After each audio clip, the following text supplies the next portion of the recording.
J'ai assisté à une émission de télévision, un reportage sur Capital, il y a, je ne sais plus, 2 ou 3 dimanches, le soir à 21 h, j'avais un petit peu de temps et j'ai regardé. Bonjour, Philippe Audiquet, Fortune Succès Academy et Major Lemoine à votre service pour vous servir. Alors cette émission que j'ai regardée, elle m'a choqué, mais comme c'est impensable, je vais vous expliquer. Et j'aimerais que dans cette vidéo, si vous estimez que le sujet est pertinent, je vous demande de liker. Si vous estimez qu'elle mérite un débat et un commentaire, j'aimerais que vous me donniez votre commentaire. Et j'aimerais plus que tout, en dehors de votre abonnement, du like et de votre commentaire, que vous ouvriez le débat, tellement ce que je vais vous raconter est horrible. Cette émission que j'ai regardée,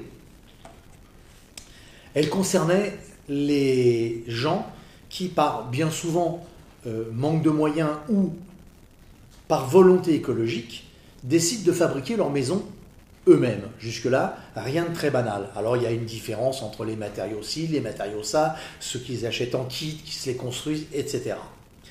Mais le pire de tout, c'est véritablement horrible. Un couple de gens, dans cette émission, ont, et c'est scandaleux, ont acheté leur terrain. Ensuite, ils ont acheté leur maison. Pour payer l'ensemble, ils ont été obligés de prendre un crédit. Donc, ils ont pris leur crédit. Et le promoteur, malheureusement, ça, c'est pas de sa faute. Il y a eu un glissement de terrain, et ça, il n'en est pas le responsable. Donc, ils ont été obligés de refaire un petit prêt supplémentaire pour arriver à avoir leur maison construite sur leur terrain. Le vrai problème, il arrive après. C'est que ces braves gens, en ayant 2 enfants, sont obligés de payer leur loyer et ils ont commencé à payer les remboursements du crédit. Et donc, pour essayer de gagner un petit peu de temps, ils regardent leur compte en banque et ils s'aperçoivent qu'ils ont une dizaine de milliers d'euros encore de disponibles devant eux. Donc ils passent commande dans une très très grosse société, et il n'y en a pas 50, qui vendent des matériaux et des outils, de l'outillage pour bricoler à la maison. Je ne vous donnerai pas plus de noms, vous n'avez qu'à retrouver cette émission et la regarder en replay, vous allez voir, c'est juste mais l'horreur. Ils commandent 220 mètres carrés de parquet. Alors ils prennent le moins cher, un parquet stratifié qui se clipse, tout va bien, et c'est super. La commande est enregistrée, quelques jours plus tard, elle est prête, ils sont avertis.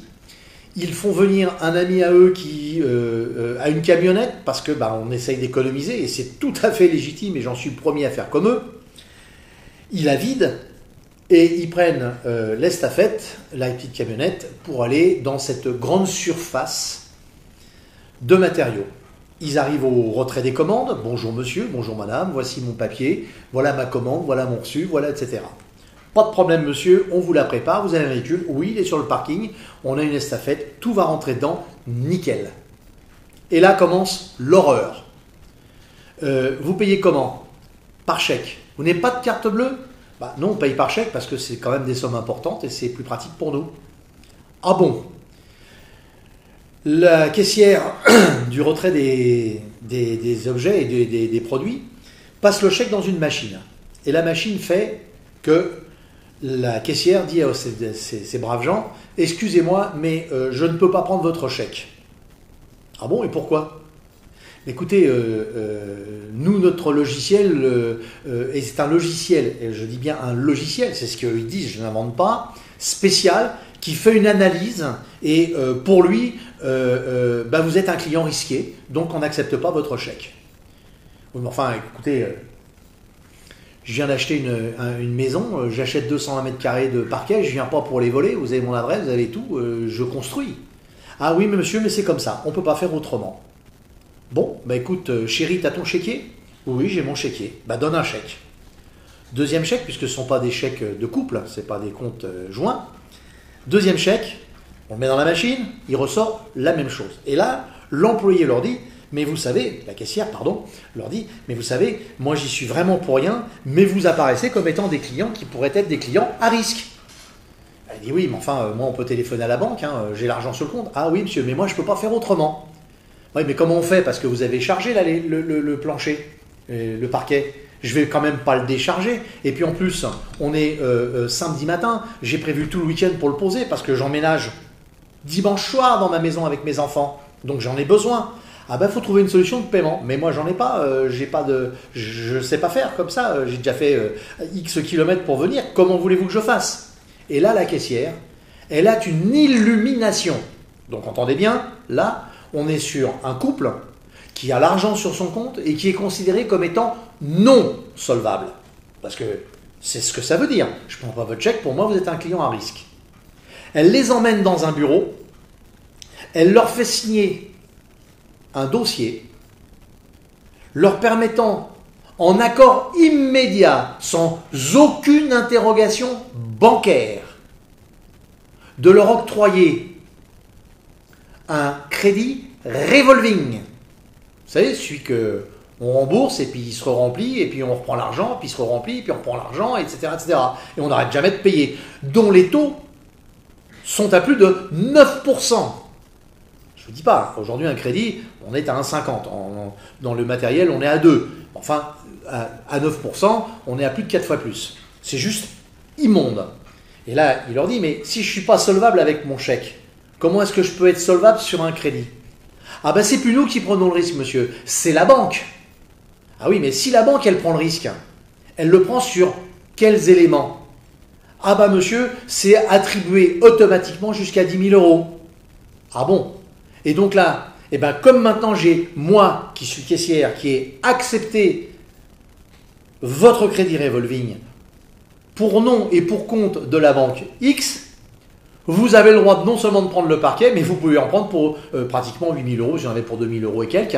Vous en avez encore, vous pouvez dépenser en plus 8 000 euros. Vous emportez tout maintenant. Alors comme ils voulaient, ils ont fait des kilomètres, il y a l'estafette et la camionnette qu'il faut rendre, qu'il faut poser le parquet dans le week-end, etc., etc. Ils ont accepté et ils sont repartis. Conclusion, ces braves gens, qui sont des gens qui bossent, qui sont des gens pour qui la vie n'est pas forcément facile. Ce sont peut-être des gens qui, comme vous, comme moi ou comme d'autres, sont gilets jaunes parce que c'est difficile à aujourd'hui. Eh bien, le système est tellement bien fait qu'on leur a mis un crédit supplémentaire à un taux usurier qu'ils auront du mal à se débarrasser, parce que c'est très compliqué. Pour s'en débarrasser, ils n'auront pas 50 solutions. Il faudra qu'ils aillent voir leur banque et qu'ils leur disent, vous le clôturez. Et à la place, vous me faites, si je ne veux pas payer cash, un remboursement, un rachat du montant avec un autre type de prêt, donc un prêt personnel, ou alors vous remboursez cash et on le ferme. Mais il y aura des frais puisqu'il y a une fermeture de crédit, une ouverture de crédit, etc. Et tous les frais, ils l'ont dans la tête. Donc leur parquet ne leur a pas coûté 2002, il leur a coûté 2002 plus les frais du crédit revolving, plus la carte qu'ils l'ont octroyée, alors qu'ils n'étaient pas solvables aux yeux du système et d'un logiciel, vous savez, la fameuse intelligence artificielle qui nous surveille. Eh bien voilà, on n'était pas solvable comme ça, mais si on paye beaucoup plus et à crédit, alors là on devient solvable. Avouez quand même que c'est un petit peu curieux et c'est une manière de matraquer les braves gens qui construisent leur maison, qui font des travaux chez eux, dans des conditions que je qualifie moi personnellement d'ignobles, et je pèse mes mots pour le dire. Voilà, je suis ultra choqué de cette situation, et j'espère que ces gens-là, ils sont contents de leur parquet, parce que franchement, la manière dont on leur a vendu, elle est ignoble. Et en plus, c'est même pas un être humain, c'est un logiciel qui a dit que vous n'étiez pas solvable. C'est juste une horreur. Allez, je vous dis à bientôt, on aura peut-être des nouvelles plus réjouissantes, on s'approche de Noël. Au revoir.